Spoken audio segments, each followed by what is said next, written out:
Le Burkina Faso a une expérience amère avec le coton transgénique parce que avant l'introduction du coton génétiquement modifié, le Burkina avait le meilleur coton.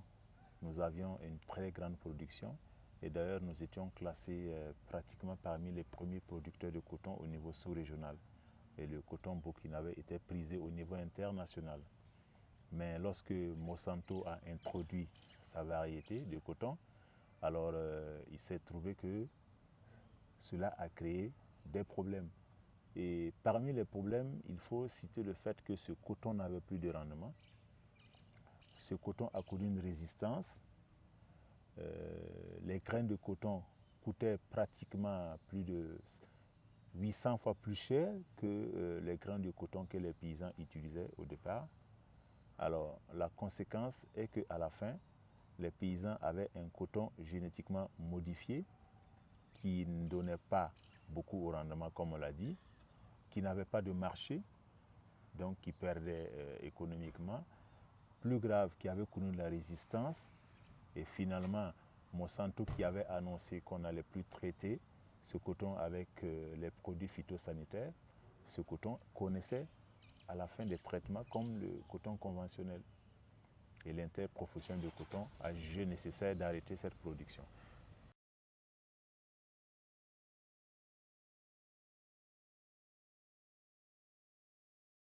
Alors, ce qui est regrettable par rapport à l'arrêt de la culture du coton génétiquement modifié, c'est que les arguments n'ont pas été les arguments que la société civile avait envie de voir émerger, notamment les conséquences sur l'environnement, les conséquences sur la santé humaine, les conséquences sur la santé animale. Parce que nous sommes convaincus que la culture du coton OGM a eu un impact sur l'environnement et sur la santé humaine et animale des personnes qui l'ont cultivé, mais aussi des personnes qui ont été à côté des exploitations cotonnières. Le seul argument qui a prévalu à l'arrêt de la production du coton génétiquement modifié, c'est un argument économique. Parce que le coton burkinabé ne se vendait plus bien à l'international à cause du raccourcissement de sa fibre, ce qui fait que l'interprofession du coton et le gouvernement burkinabé cumulaient un manque à gagner. Et c'est ce qui a déterminé effectivement l'arrêt de la production, sans oublier que l'État burkinabé et l'interprofession réclamaient plusieurs milliards à Monsanto pour le manque à gagner. Voilà.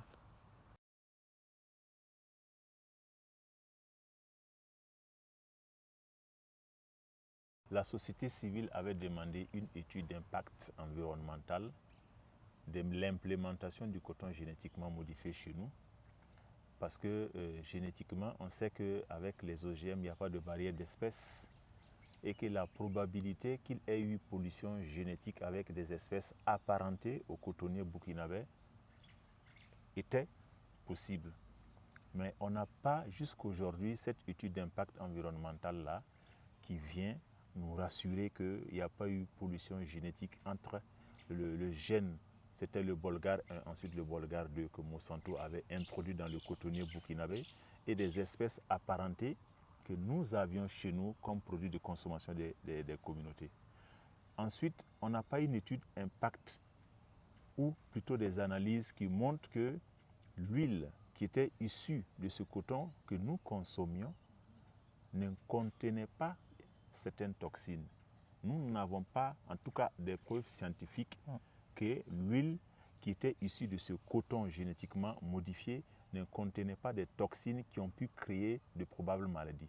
C'est le blackout sur ce sujet. On n'a pas aussi une étude d'impact qui montre que l'utilisation du gène BT qu'on a mis dans le cotonnier n'a pas pu avoir des conséquences sur les micro-organismes du sol, parce que le BT est quand même une toxine.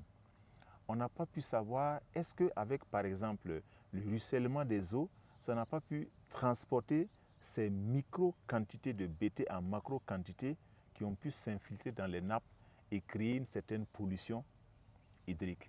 Et tout ça, c'est des informations qu'on n'en a pas. Et nous sommes restés sur notre soif au niveau de la société civile parce qu'aujourd'hui, si on avait ces études-là, c'était possible qu'on puisse poursuivre Monsanto et toutes les personnes qui se sont associés pour implémenter le coton là à des actes criminels qu'ils ont posés au niveau de notre pays.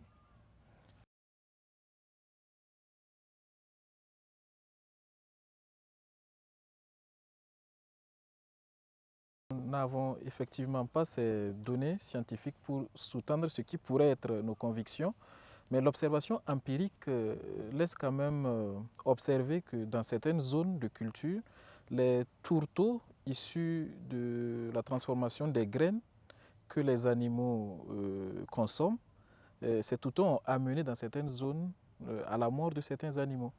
Voilà, et ça demeure inexpliqué, mais les propriétaires d'animaux, les paysans restent convaincus qu'il y a un lien entre les OGM et puis la mort de leurs animaux. Mais effectivement, il aurait été très intéressant de pouvoir obtenir des preuves scientifiques sur la base d'une étude d'impact sur ce que le coton OGM a produit dans notre environnement.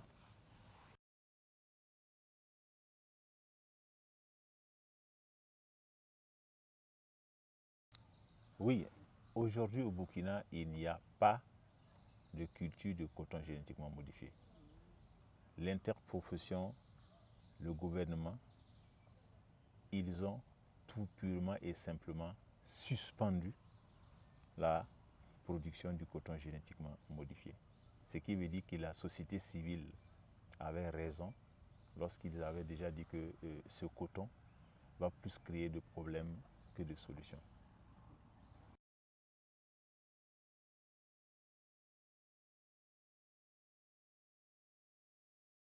Alors, à partir de 2015, que le gouvernement, avec l'interprofession du coton, ont décidé de la réduction des surfaces cultivables du coton. Et à partir de 2016, c'était purement et simplement l'arrêt de la production du coton génétiquement modifié au niveau du Burkina Faso.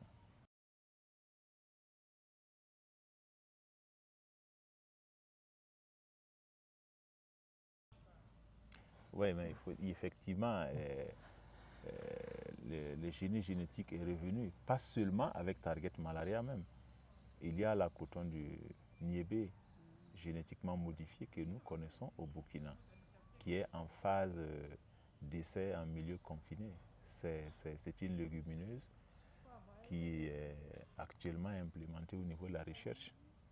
Et ensuite, maintenant, on a les moustiques génétiquement modifiés qui sont dans une phase d'essai en milieu ouvert chez nous, parce qu'on a connu des lâchers.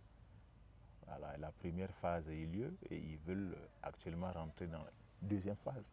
Alors, Target Malaria est officiellement arrivé au Burkina en 2016. 2016 officiellement qu'on a eu l'information. Voilà. Mais on sait qu'officieusement, ils avaient déjà commencé certaines réflexions. Mais c'est en 2016 que nous, on a eu l'information officielle qu'il y a la possibilité d'importer des œufs génétiquement modifiés, tenter dans une expérience en vue de lutter contre les moustiques.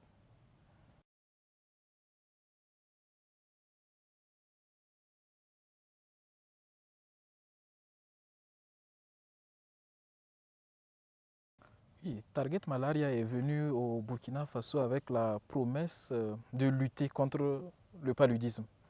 Effectivement, le paludisme, c'est un fléau qui sévit en Afrique et particulièrement dans notre pays.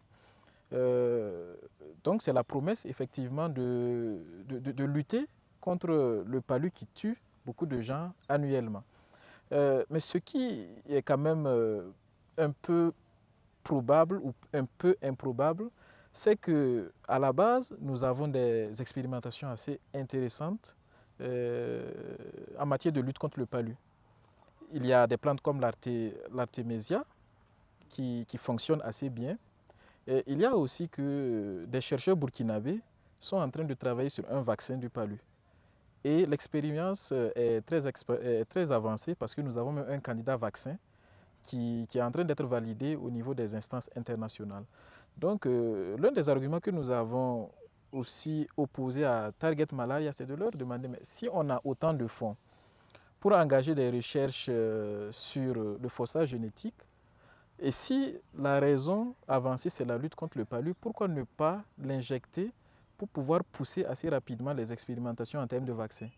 Pourquoi ne pas convertir aussi cet argent que nous avons dans les conditions d'hygiène? Parce que le palu aujourd'hui, c'est juste une question d'hygiène environnementale. Comment on prend soin de notre cadre de vie pour qu'il n'y ait pas la prolifération des moustiques? C'est autant de questions, effectivement, ou du moins autant de réponses éthiques qui existent et pour lesquelles, effectivement, on n'a pas compris pourquoi Target Malaria, avec les investissements et les fonds, et surtout avec la promesse de lutter contre le palu, n'a pas exploré en prenant par contre l'option d'expérimentation que nous trouvons peu éthique.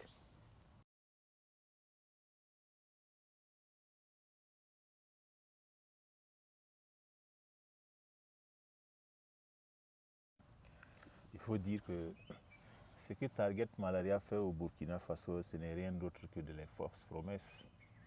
C'est abuser un peu de l'ignorance, c'est abuser de la confiance d'une certaine communauté qui, après avoir souffert pendant longtemps du palu, pense qu'on va venir se débarrasser du palu.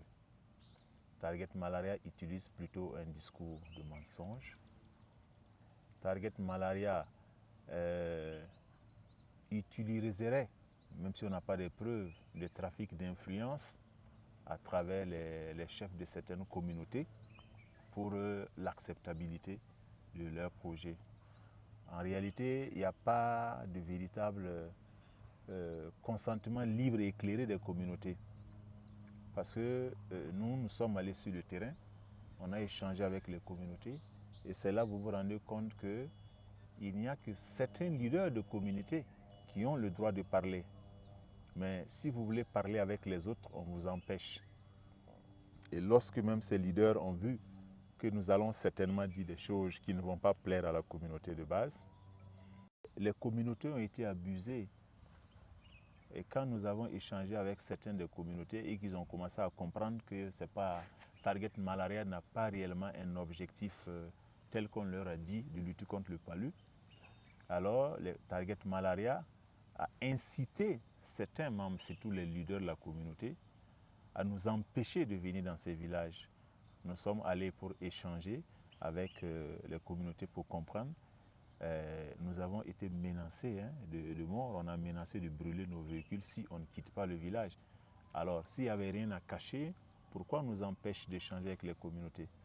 Des journalistes comme vous sont allés pour échanger avec les communautés et ces mêmes leaders, il y a des journalistes qui ont refoulé, il y en a qui ont exigé de l'argent avant d'interroger les gens de la communauté. Donc, ce qui veut dire qu'il y a quelque chose qu'on cache et que l'objectif réel ne doit pas être vraiment à la fin de lutter contre le palu.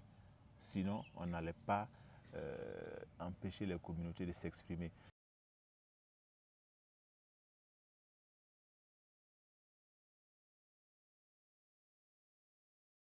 Même Target Malaria, les chercheurs qui sont dans ce projet, que nous avons plusieurs fois échangé avec eux, il y a des niveaux de questions où ils ne peuvent plus nous répondre. Quand nous leur demandons par exemple, est-ce qu'ils sont sûrs qu'en prenant telle espèce de moustique pour modifier ces gènes afin que la descendance soit par exemple mâle, ça ne peut pas amener cette espèce-là à véhiculer d'autres maladies? Ils ne peuvent pas nous répondre. Est-ce qu'en créant peut-être un vide au niveau écologique de telle espèce de moustique, il n'y a pas d'autres espèces qui peuvent l'occuper? Parce que les moustiques, ce n'est pas seulement le palu. Ils donnent par exemple la dengue, ils donnent d'autres choses. Est-ce que d'autres espèces ne vont pas occuper ce vide écologique et transmettre d'autres maladies? Ils n'ont pas des évidences pour nous répondre. Et on leur a demandé, comme le risque zéro n'existe pas, au cas où l'expérience venait à échouer, quelle est l'assurance qu'ils pourront recapturer ces moustiques qu'on implémente dans la nature? Ils ne peuvent pas répondre. On leur a demandé, est-ce que ces moustiques, ces œufs génétiquement modifiés, importés, est-ce qu'ils ne contiennent pas des gènes qui peuvent être toxines pour la chaîne alimentaire? Parce que quand même, les moustiques sont dans une chaîne alimentaire, les poissons ou d'autres s'en nourrissent. Est-ce qu'ils ne peuvent pas avoir des toxines qui peuvent contaminer cette chaîne alimentaire et créer d'autres problèmes? Ils n'ont pas d'évidence pour nous répondre. Et même en matière de législation, jusque-là, il n'y a pas une législation qui réglemente l'utilisation du forçage génétique. Alors pourquoi nous sommes en train d'y aller? Nous n'y sommes pas, mais la logique est voulue qu'on cherche une législation avant d'y engager. Mais là, nous sommes engagés dans le processus sans législation. Donc, autant d'éléments qui montrent, qui convainquent que cette science hasardeuse-là ne doit pas être implémentée.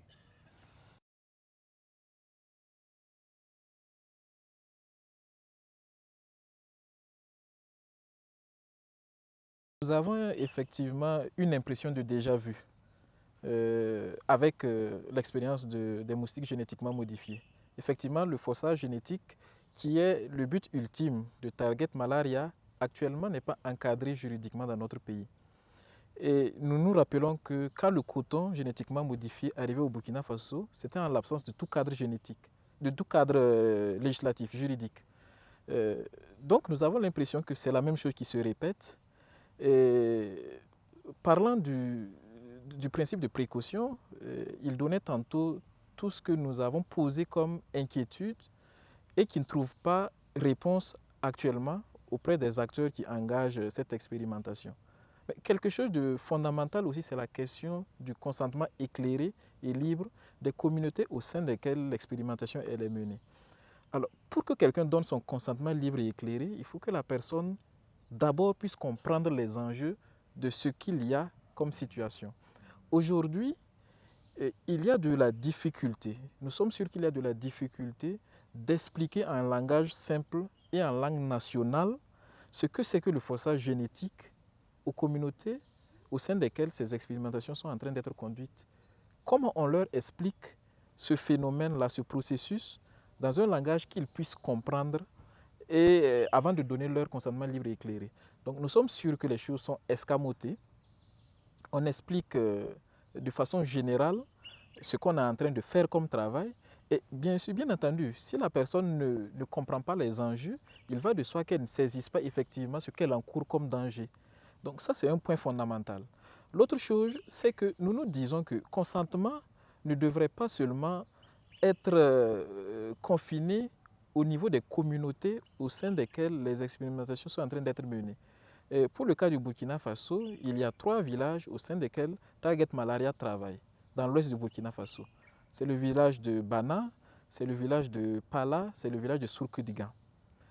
Mais quand on connaît la mobilité de l'espèce qui est manipulée, notamment le moustique, le consentement devrait être élargi à l'ensemble du pays. Parce que le moustique ne se contente, il ne connaît pas les frontières de village. Il peut tout de suite se retrouver ailleurs. Et même mieux, le consentement devrait aller au-delà du Burkina Faso pour intéresser les pays frontaliers. Nous avons un certain nombre de pays autour de nous, et certains beaucoup plus proches du lieu d'expérimentation, tels que le Mali, tels que la Côte d'Ivoire. Et pour nous, le débat devrait être plus ouvert et le consentement libre et éclairé recherché devrait engager les communautés au-delà de ces villages-là pour que le débat soit posé au plan national et même au plan sous-régional afin de pouvoir l'évacuer. Qu'on puisse effectivement s'assurer que nos inquiétudes sont prises en compte, qu'on puisse aussi avoir un retour qui nous satisfasse avant de donner un quelconque consentement libre et éclairé. Donc pour nous, consentement libre et éclairé, il n'y en a pas actuellement sur le terrain.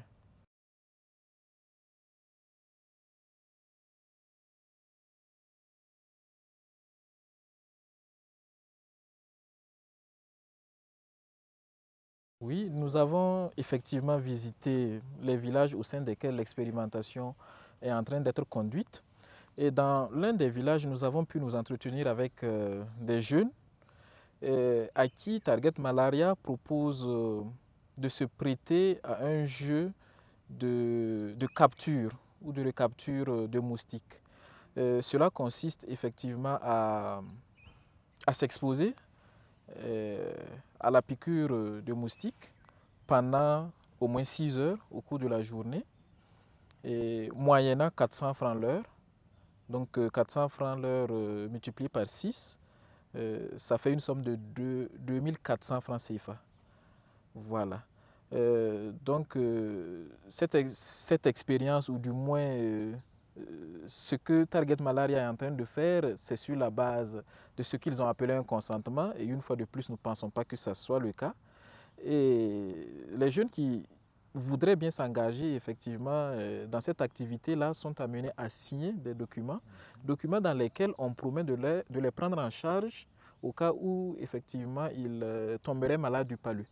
Mais en discutant avec ces jeunes, avec certains de ces jeunes, nous avons pu nous rendre compte que certains effectivement sont tombés malades du palu et la prise en charge n'a pas été à la hauteur de ce qu'ils avaient espéré en signant ces documents-là.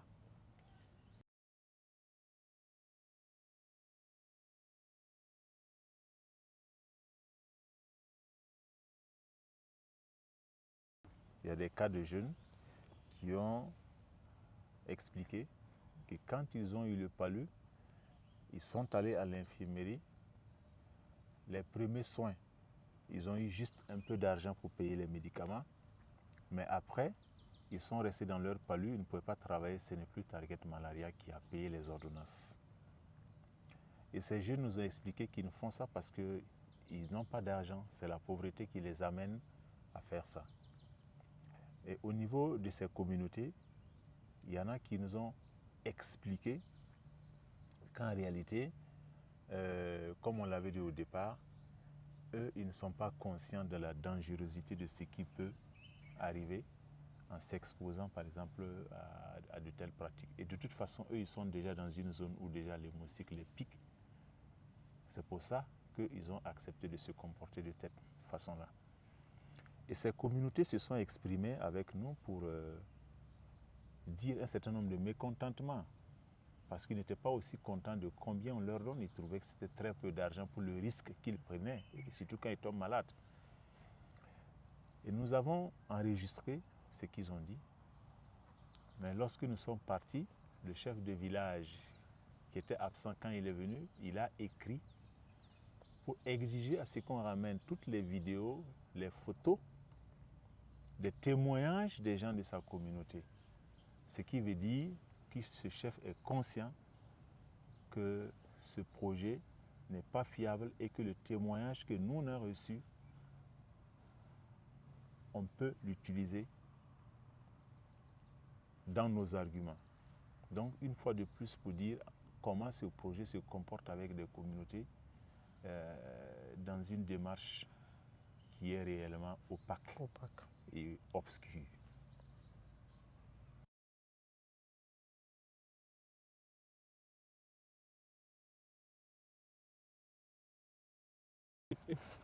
Il faut dire que certains présidents africains se comportent mal à l'égard de leur peuple parce qu'ils prennent des décisions au niveau de l'Union africaine sans consulter les peuples africains.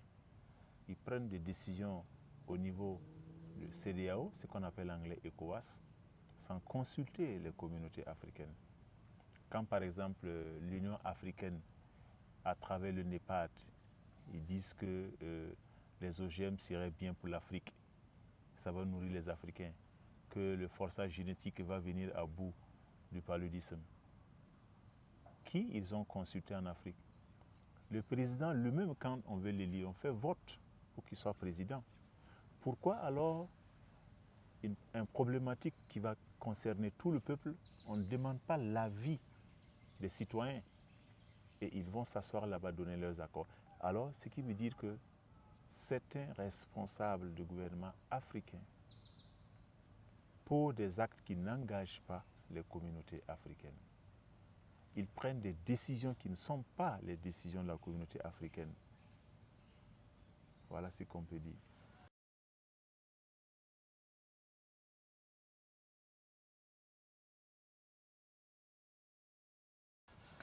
Oui, c'est vrai que nous nous posons des questions sur la liberté, des questions sur la sincérité de certains gouvernements africains, hein, un peu comme au Burkina Faso d'ailleurs. Alors nous disions tantôt que ces expérimentations, que ce soit pour le coton génétiquement modifié, que ce soit pour les moustiques génétiquement modifiés, ces expérimentations-là ont été acceptées sans cadrage juridique. Dans nos pays, il existe aussi des instances qui, normalement, ont pour rôle de réguler ce type d'expérimentation. Dans notre pays, nous avons l'Agence nationale de biosécurité qui devrait quand même jouer un rôle d'arbitre entre des projets du genre Target Malaria et aussi la société civile qui attire l'attention, qui sonne la cloche sur des dangers potentiels de ces expérimentations en matière de biotechnologie. Mais le constat que nous faisons, c'est que ces agences-là ne jouent pas forcément leur rôle. Pourquoi? C'est une question qui reste posée. Est-ce qu'il faut souligner l'influence de l'international? Est-ce qu'il faut engager la moralité de nos gouvernants? Vraiment, nous n'avons pas de réponse, mais nous savons qu'il y a problème. Il y a problème, et ça c'est sûr. Et les décisions qui sont prises actuellement ne sont pas forcément au bénéfice des populations qu'ils gouvernent.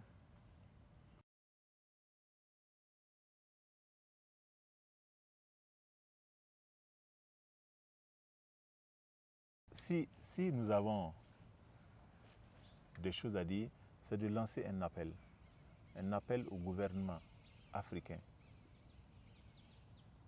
d'être plus responsable, parce que quand on gouverne, on veut gouverner une biodiversité saine, on veut gouverner une population en bonne santé. De ne pas accepter des expériences hasardeuses qui vont gréver un jour l'avenir de l'humanité à travers la destruction de sa biodiversité, à travers des problèmes de santé des humains. On a aussi un appel à lancer aux communautés du monde, parce que ce qui se passe au Burkina intéresse toute l'Afrique, l'Europe, l'Asie et l'Amérique. La façon dont le Covid-19 à partir de la Chine a pu traverser le monde entier, si la manipulation des moustiques génétiquement modifiés, si un jour on parvenait à l'expérience de forcer génétiquement les moustiques au Burkina venaient à échouer, il faut dire que et l'Afrique, et l'Europe, et l'Asie et l'Amérique en souffriront des conséquences qui vont en découler. Et nous avons un appel à lancer aux communautés. Il faut une solidarité internationale pour soutenir les pays dans le combat de la préservation de la biodiversité en général.